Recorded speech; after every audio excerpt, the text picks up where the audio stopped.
안녕하세요. HSK 현정쌤입니다. 자, 우리 6월 두 번째 기출 확인해 보도록 하겠습니다.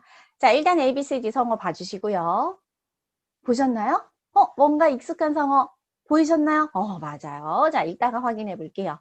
자, 우리 A 성어부터 한번 보도록 하겠습니다. 먼저 같이 한번 읽어볼까요?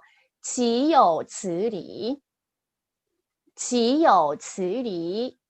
좋습니다. 뜻은 이거예요. 어찌 이럴 수 있는가?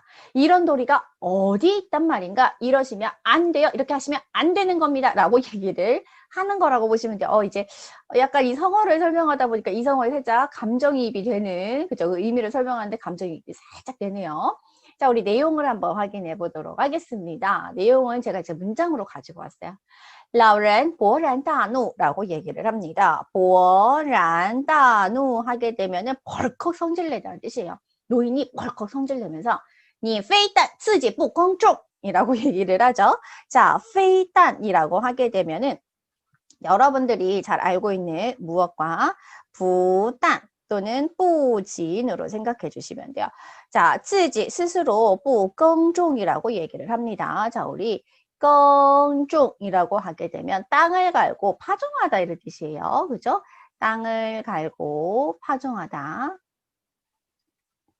그러니까 뭐예요? 너는 직접 땅 갈고 파종을 하지 않을 뿐 아니라 또 뭐예요? 우위에 우구라고 하죠. 우는 없다는 뜻이잖아요. 자, 우리 위엔구 하게 되면 원고, 이유를 뜻하잖아요. 그죠? 그래서 우위에 우구 하게 되면 성어로 아무 이유 없다는 뜻이에요. 그래서 아무 이유 없이 어떻게 한 거예요?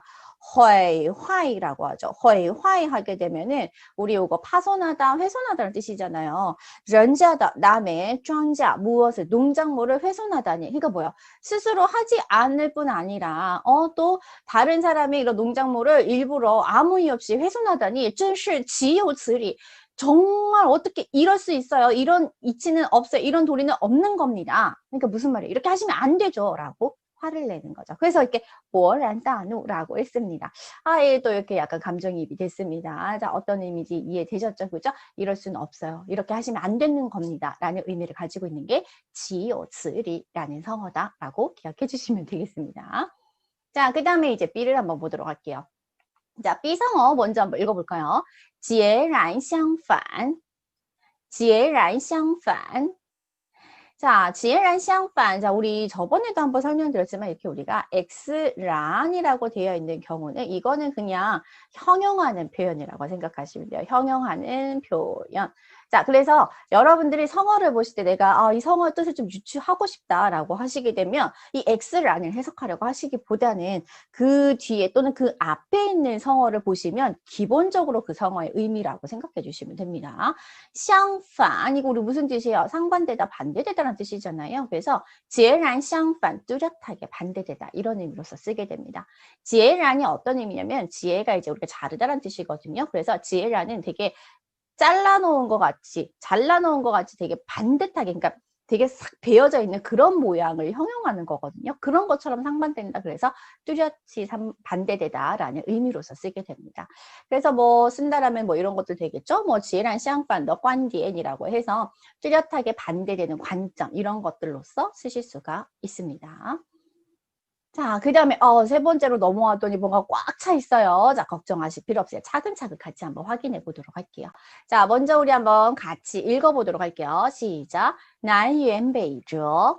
한 번 더. 南辕北辙. 좋습니다. 뜻을 봤더니 뜻과 반대되는 행동을 하다. 또는 행동과 목적이 완전히 어긋나다라는 뜻을 가지고 있습니다. 자, 일단은 성어를 딱 봐도 남쪽이 있고 북쪽이 있잖아요. 그죠? 남북은 완전 상반된 방향이잖아요. 그러다 보니까 일단 이런 의미를 가지는 것 같기도 한데 또 재밌는 건 뭐냐면 이 우리 유엔이라고 하는 게 수레라는 뜻을 가지고 있고요. 저라고 하는 게 이게 바퀴예요. 그러니까 뭐예요? 지금 수레는 남쪽으로 가야 되는데 바퀴가 북쪽을 향해 있다라고 얘기를 합니다. 그러니까 남쪽으로 가야 되는 사람이 지금 북쪽을 향해서 가고 있다. 이런 의미가 되는 거예요. 그래서 무엇이다? 어긋나다. 무엇이 행동과 목적이 어긋나다. 이런 의미로서 쓰게 된다라고 기억해 주시면 되겠습니다. 그래서 쓰인다라고 하게 되면 跟什么什么南辕北辙라고 해서 뭐뭐와 완전히 어긋나다. 이렇게 쓰실 수가 있는 거고요. 예문을 통해서 한번 볼게요. 좀 길지만 천천히 끊어서 볼게요. 자, 大学毕业生 대학 졸업생들이요, 뭐 할 때? 找工作是 일을 찾을 때, 如果 만약에 就业 하게 되면 우리 취업을 뜻하죠.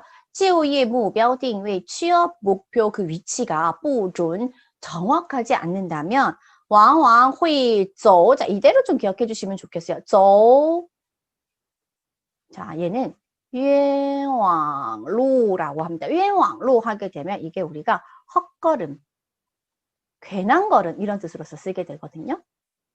그래서 走冤枉路 하게 되면은 헛걸음을 걷다라는 의미로서 그러니까 헛걸음하다 이런 의미라 기억해 주시면 돼요. 그러니까 뭐예요? 그 목표가 정확하지 않으면 적지 않은 헛걸음을 하게 될 것이다. 걷게 될 것이다 라고 얘기를 하는 겁니다. 甚至 심지어는요 会出现 출현할 수 있대요. 무엇이 현상이南辕北辙的现象이라고 얘기하죠. 그러니까 뭐예요? 내 행동이 내가 생각했던 목적과 반대되는 현상이 또 생길 수가 있다라고 얘기를 합니다. 그러나 只要 뭐뭐 하기만 하면 바로 뭐뭐 하다 只要就 나왔죠? 认识到 인식하기만 하면 알기만 하면요 就可以快速调整过来 조정해서 다시 제대로 올 수 있습니다 라고 얘기를 하고 있습니다. 행동과 목적이 완전히 어긋나다. 난왼베이죠. 남북 이거 보고 유추하실 수도 있고요. 제가 알려드린 수레, 바퀴 요것들을 기억해 주시면 다음에 또 출제됐을 때 크게 어렵지 않게 의미 생각이 나실 겁니다. 자, 네 번째예요. 그죠? 이 성어 봤을 때 여러분들 이거 좀 전에 영상을 보셨을 수도 있어요. 그죠? 언제 나왔어요? 5월에 나왔던 기출성어입니다. 5월 기출성어 不可思议가 되겠죠. 그죠? 자, 우리 이不可思议라는 거 뭐예요? 불가사의하다, 이해할 수 없다, 상상할 수 없다 이런 뜻으로서 쓰게 되잖아요. 그래서 그때 설명드린 것처럼 사역동사 让이나 링을 써서 让人不可思议 또는 令人不可思议라고 해서 되게 사람이 이해할 수 없게 만든다 라고 하는 식으로 쓰실 수가 있고 또는 뭐 不可思议的事情 해서 불가사의한 일 이렇게도 쓰실 수가 있습니다. 계속 나오는 성어가 있다라는 거는 그 성어는 그만큼 중요하다라는 거겠죠. 그죠? 그래서 꼭 다시 한 번 더 여러분들이 잘 알고 있는지 꼭 체크해 주셨으면 좋겠습니다. 자, 그러면 이제 문제로 한번 가보도록 할게요. 자, 문장을 보시게 되면 빈칸이 여기 나와 있어요. 그죠? 근데 우리가 주목해 주셔야 되는 건 바로 요 단어예요. 취라고 하는 단어가 있어요. 그죠? 부사로 얘는 오히려라는 뜻을 가지고 있고 때에 따라서는 그러나라고 해석이 되기도 합니다. 사실 이 취라는 부사는 우리가 알고 있는 정말 알고 있는 그러나라는 접속사 있죠. 但是,可是,不过,然而 이런 아이와 자주 쓰게 되는데 이 부사나 그 접속사를 썼을 때는 우리가 어떤 의미로서 쓰게 되는 거예요? 내가 앞서 얘기한 것과 뒤에서 얘기하는 게 좀 상반되는 내용을 얘기하고자 할 때 쓰게 되는 겁니다. 그래서 제가 취해가 지금 포인트가 된다라고 말씀을 드렸던 거는 有的취해 하고 비어져 있잖아요. 어떤 것은 뭐뭐 하다라고 되어 있다라는 거는 지금 어떤 것은 오히려 뭐뭐 하다라는 것에 앞을 보게 되면 그것과 반대되는 내용이 바로 이 정답이 된다라는 거예요. 그래서 살펴봤더니 뭐라고 되어 있어요? 이相同 뜻이 똑같다 라고 나와 있죠. 동일하다라고 나와 있습니다. 어떤 것은 뜻이 똑같고요. 어떤 것은 그럼 뭐가 되는 거예요? 다르다라는 말이 들어가 있겠죠. 그 다르다가 뭐가 되는 거예요? 정답은 B가 들어가야 되는 겁니다. 되셨죠? 취해 이러한 포인트들 놓치지 않게끔 해주시면 좋겠습니다. 자, 그러면 내용 한번 보도록 할게요. 各民族间的形体语言이라고 되어 있어요. 각 민족 사이의 그런 형체 언어라는 건 이제 신체 언어, 바디랭귀지 생각해 주시면 됩니다. 어떤 것은 뜻이 똑같아요. 근데 어떤 건 오히려 뜻이 다릅니다. 如果不能正确解读 만약에 뭐 한다면 올바르게 못하는 거죠. 무엇을 올바르게? 제도 해독을 그러니까 해석을 제대로 못한다면 可能会造成误会 오해를 초래하게 될 것입니다. 라고 하죠. 그죠? 우리나라도 마찬가지죠. 우리나라는 그냥 뭐 아무 의미 없이 하게 되는 또는 인사로서 하게 되는 행동이 다른 나라에서는 그게 뭐 욕이 되거나 또는 좋지 않은 의미로서 해석이 되는 경우가 있잖아요. 그죠? 이제 그런 것들에 대한 설명의 지문이었다라고 보실 수 있습니다. 자, 이렇게 해서 우리 6월 기출성어 두 번째 확인을 해보셨고요. 이어서 여러분들 쉬지 않고 다음 달 기출성어 확인해 주시면 될 것 같습니다. 저는 다음 달 기출성어로 인사드릴게요. 再见.